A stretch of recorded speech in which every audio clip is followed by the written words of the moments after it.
Hello বন্ধুরা hello বন্ধুরা, আমি রাজেশ। আশা করছি আপনারা সবাই ভালো আছেন, সুস্থ আছেন। আজকে আবার একটা নতুন ভিডিও নিয়ে এসেছি।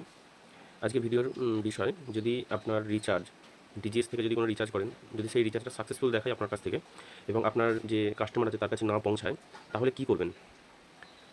প্রথমে আপনি নাম্বারটা চেক করে নেবেন যে নাম্বারটা ঠিক আছে কিনা। যদি নাম্বার ঠিক থাকে এবং রিচার্জটা সাকসেসফুল হয়ে যায় কিন্তু কাস্টমারের কাছে না যায়, তাহলে কী করবেন সেটা দেখে নিন। সর্বপ্রথম এই মোড অপশানে ক্লিক করবেন। এখানে যে মোড অপশানটা দেখছেন, এই মোড অপশানে ক্লিক করবেন। মোড অপশানে ক্লিক করার পর দেখবেন রিচার্জ রিপোর্ট বলে একটা অপশন পেয়ে যাবেন। এখানে এই রিচার্জ রিপোর্টে ক্লিক করবেন। এরপর আমি ডেটটা সিলেক্ট করে নিই।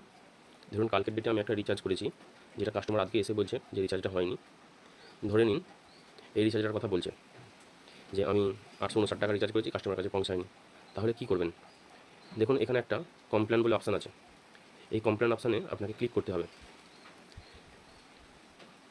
ক্লিক করার পর ওখানে দেখা যাচ্ছে আর ইউ শিওর, তো ইয়েস অপশানে ক্লিক করবেন। এরপর এই যে বক্সটাতে দেখতে পাচ্ছেন, এই বক্সটাতে আপনার যে প্রবলেমটা হয়েছে সেটা লিখে দিতে হবে। আমি লিখে দিই।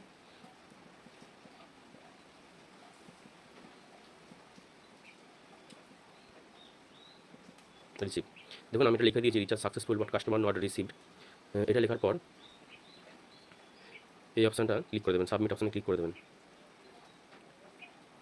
দেখুন আপনার কমপ্লেনটা সাবমিট হয়ে গেছে। এই দেখুন এখানে পেন্ডিং দেখাচ্ছে। দেখেছেন আপনার কমপ্লেনটা এখন যে সাবমিট করেছেন সেটা পেন্ডিং দেখাচ্ছে। এরপর কিছুক্ষণ 2 মিনিট বা 5 মিনিটের মধ্যে যখন কমপ্লেনটা সলভ হয়ে যাবে তখন এখানে দেখতে পাবেন হয় সাকসেসফুল হয়ে যাবে, নাহলে টাকাটা রিফান্ড চলে আসবে। তাহলে অবশ্যই বুঝতে পেরেছেন যে কীভাবে রিচার্জ প্রবলেম হলে সেখানে কমপ্লেন করতে হয়। আশা করছি বোঝাতে পেরেছি। এবং যদি কোনো প্রবলেম হয়, রিচার্জ করার সমস্যা হয়, তাহলে ভিডিওতে কমেন্ট করে জানাবেন। আমরা দ্রুত সেই প্রবলেমটা সলিউশন করে দেওয়ার চেষ্টা করব। আজকের মতন ভিডিও এই পর্যন্ত। দেখা হচ্ছে পরবর্তী ভিডিওতে। ভালো থাকুন, সুস্থ থাকুন।